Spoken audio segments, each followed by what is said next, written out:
Shalom, my name is Sara Karmely. I'd like to share some tips about how to enhance and restore Shalom Bayis, peace in our home. These tips will basically be my own, plus tips that were given to me personally by the Lubavitcher Rebbe in my relationship. Plus there are tips that have been given to people who come to me for counseling. So what does it mean to have a peaceful home? Shalom Bayit. Shalom means peace. Bayit means home. Domestic harmony, peace in your home, whatever you want to call it. Shalom Bayis. Shalom means peace. So when you have shalom in your home, you have peace in your home. Shalom is one of God's names. So when you have Shalom Bayit, you have God in your home. The word in Hebrew for complete is shalem.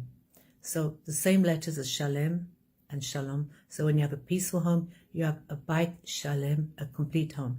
There's nothing more important in our lives than having peace in a home.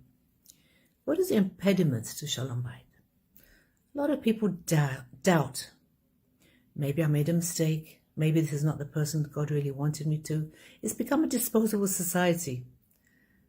Well, once we realize that it's not by chance, everything is meant to be, it's beshet, destiny, whatever you want to call it. 40 days before you were conceived, already Hashem decides who you're going to be married to. A soul in heaven consists of two halves. There's a male half and a female half. When this soul comes down in this world, those two halves separate. The male half becomes the husband, the female half becomes the wife. And these two halves rejoin together, reunite together under the chuppah.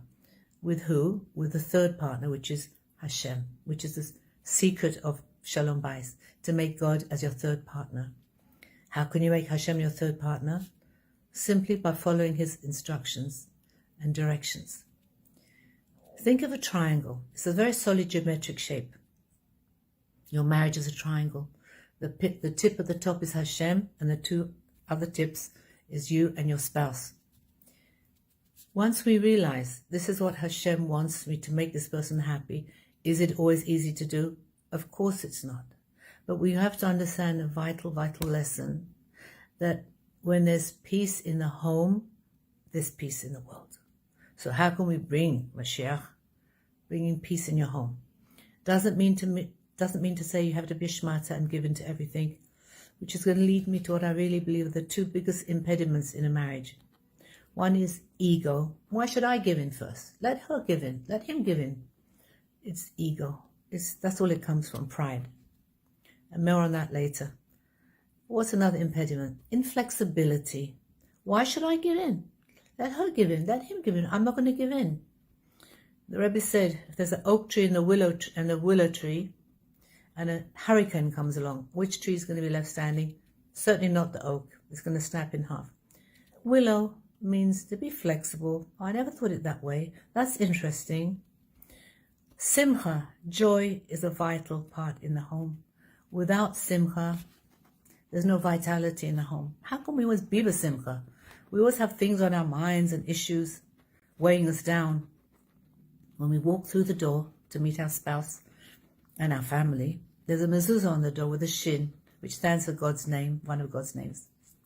Let it be a reminder for another letter, the sin of simcha, that when I walk through that door, I'm going to smile, because it looks like a smile, and it's a good facelift when you smile.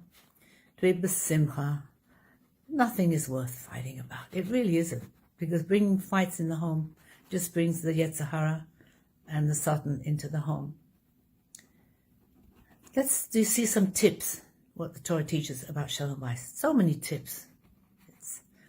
First of all, when we know that when Hashem told Moshe, take your shoes off your feet when you're standing by the burning bush, he said, you're standing on holy ground. Does this make sense? Either you can walk or you can't walk. Why you have to take your shoes off? What was this message Hashem giving?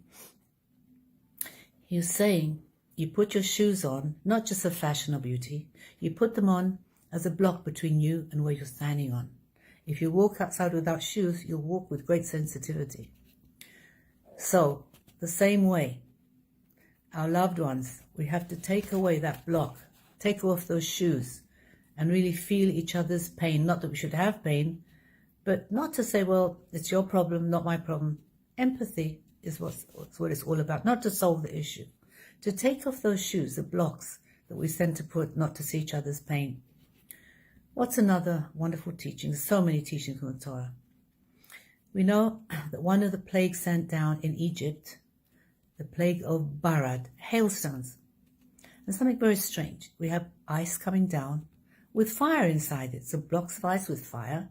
How can this be? Two enemies.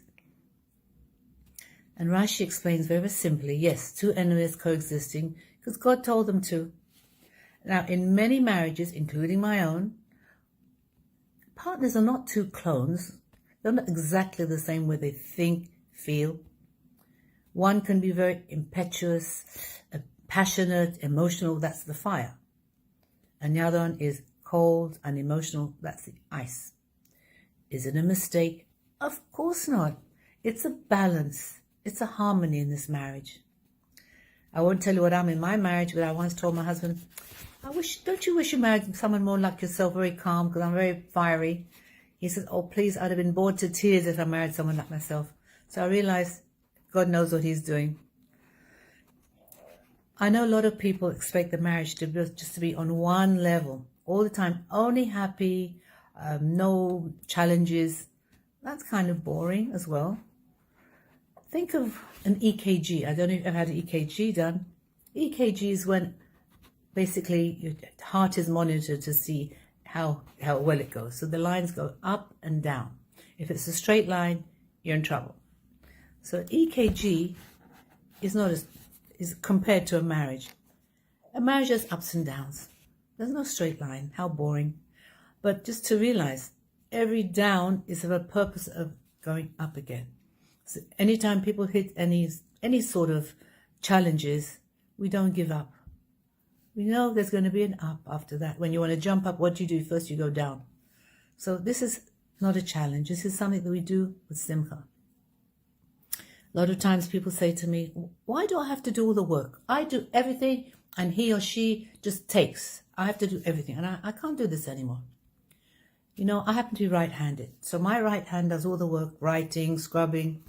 The left hand does half the amount of work the right hand does. But should my right hand be angry with my left hand? Of course not, because they're both part of the same body. We do more, we do less. It's not a business deal. And I like to tell people, I'd like to tell women when they get married, what finger does your husband put the ring on? The forefinger. We have a forefinger, and the ring is put on that, and then we take it off and put it on our ring finger. Why do we do such a thing? I have a theory. This forefinger, where the ring is placed on, has a vein that goes straight to the heart. You go to the doctor and they check your oxygen level. They put the clip on this finger. So when you get married, it's with a heart, with a passion, with a love, which is how it should be. And the ring is taken off and put on the ring finger, which is the most delicate, gentlest finger in the whole hand. Meaning, you start with the love, and it should always be with the love, with the passion, the desire, etc., etc. And then we put it on the ring finger to know how to speak, when not to speak, which tone of voice to use, because that's where the Shalom Bais really comes into. People say, oh, marriage is 50-50. It's so not. Marriage is not 50-50. It's not even 100-100. It's 200-200. I do my 100 plus my husband. And what does he do? He does what he has to do. It's not a business deal here.